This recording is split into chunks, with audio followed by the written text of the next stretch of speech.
कि कभी लगता है कि कहीं मर जाते हैं पहले कबूल रहता, मगर इस रिजल्ट से हम लोग देखते नहीं, ऐसा लगता है। पापा बोलते थे कि बेटा ऐसा पढ़ो ना कि बार बार एडमिट कार्ड डाउनलोड ना करना पड़े। उस समय लगता था कि हाँ हम सच्चाई करेंगे। सप्लीमेंट्री रिजल्ट की मांग पर न सिर्फ पुरुष अभ्यर्थी बल्कि महिला अभ्यर्थी भी सड़क पर हैं, ये भी प्रदर्शन कर रही हैं। एक तरफ बिहार में महिलाओं के लिए तमाम योजनाएं जो हैं वो सरकार की तरफ से दिए जा रहे हैं, दूसरी तरफ महिलाएं आज भी सड़क पर है। हमारे साथ कुछ महिलाएं हैं, बातचीत करेंगे। आप लोग को सप्लीमेंट्री रिजल्ट की मांग आप लोग बराबर कर रही हैं, बार बार सड़क पर उतरना क्यों पड़ रहा है?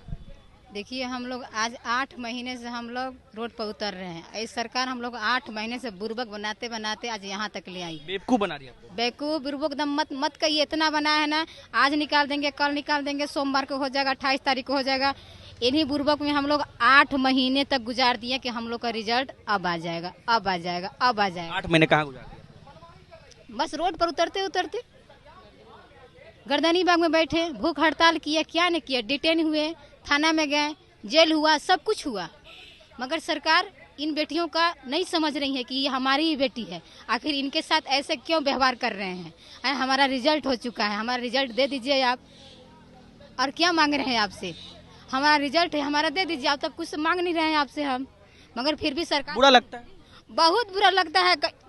जिस हम लोग कोने में बैठ के पढ़ा करते थे ना, आज कोने में बैठ के रोया करते थे हम लोग साल भर का मेहनत, साल भर का रोटी ऐसा छीनाया ना कि कभी लगता है कि कहीं मर जाते पहले कबूल रहता, मगर इस रिजल्ट से हम लोग देखते नहीं, ऐसा लगता है। भावुक हो रहे हैं आप? बहुत भावुक हो रहा है। कहें कि सबका क्यों नहीं रोएंगे? क्यों हम लोग साल भर का मेहनत, साल भर का रोटी छीना गया, छीन रही है सरकार।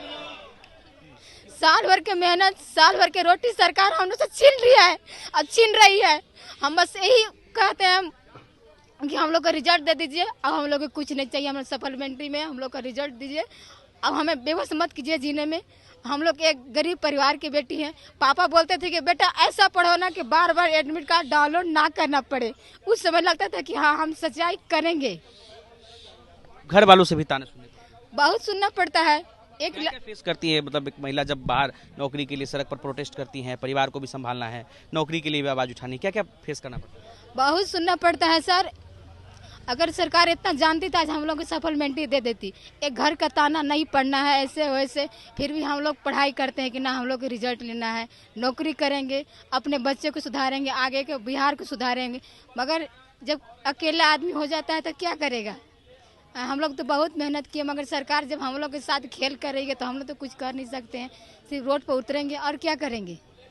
कैसे तैयारी किया आपने इस नौकरी को पाने के लिए? इसके लिए क्या क्या किया? जिस कोने में बैठकर सुबह होती थी ना, उस कोने में बैठकर शाम गुजार देते थे, बस एक रिजल्ट के खातिर, समझे? ऐसे हम लोग पढ़ाई किए, मगर वहाँ तक आते हम लोग कटअप तक आके रुक गए, मगर सरकार सीट होते के पर भी हम लोग का रिजल्ट नहीं दी। उम्मीद है कि अब कुछ सरकार आपके लिए करेगी? अगर सरकार अभी तक हम लोग को अगर बेटी मानते होंगे तो हम लोग का अभी भी मौका है, वो रिजल्ट दे के हमको। कितने साल से तैयारी कर रही है इस नौकरी के लिए, आप ये बता दीजिए। हम लोग 2023 में TRE 1 में तैयारी किए तो उसमें BEd से छट गए। TRE 2 में हम लोग का पेयरिंग का मौका नहीं दिया गया। TRE 3 में पेपर लीक हुआ, सब कुछ हुआ। हम लोग साल भर तक झेलते झेलते झेलते बहुत झेले हम लोग, फिर भी उन्होंने सोचे चलिए साल भर झेल लिए तो रिजल्ट लेके रहेंगे। रिजल्ट भी हुआ, मगर सरकार रिजल्ट दे नहीं रही है। ससुराल वाले की तरफ से भी कुछ सुनना पड़ता है? बहुत सुनना पड़ता है, बहुत। हम लोग कैसे समाज में मैके से, ससुराल से, एक लड़के और सरकार से भी लड़ना पड़ रहा है। तो सरकार को ये कहते हैं कि आप शून्य काल में जी रहे हैं। जब हम बेरोजगार होकर रोड पर रोएंगे ना, भटकेंगे ना, तो आप समझ जाइए नीतीश कुमार जी, आप शून्य काल में जी रहे हैं। आपको 20 साल ऐसा फेंकेंगे ना कि बिहार में नजर नहीं आएंगे आप। 20 साल फेंक देंगे? 20 साल फेंकेंगे उनको। न तो हमारा सप्लीमेंट्री रिजल्ट दीजिए, हमारा हक दीजिए, हमारा एक सीट सप्लीमेंट्री में हो बस। क्या नाम है आपका? रिंकी कुमारी। कहाँ से आए हैं? बिहार से, औरंगाबाद से जी। देखिए हमारे साथ रिंकी कुमारी थी, बिहार के औरंगाबाद से पहुंची हैं और भावुक होकर रो रही हैं, क्योंकि इनका ये कहना है कि बार बार पिछले 8 महीने से हम लगातार सड़क पर हैं।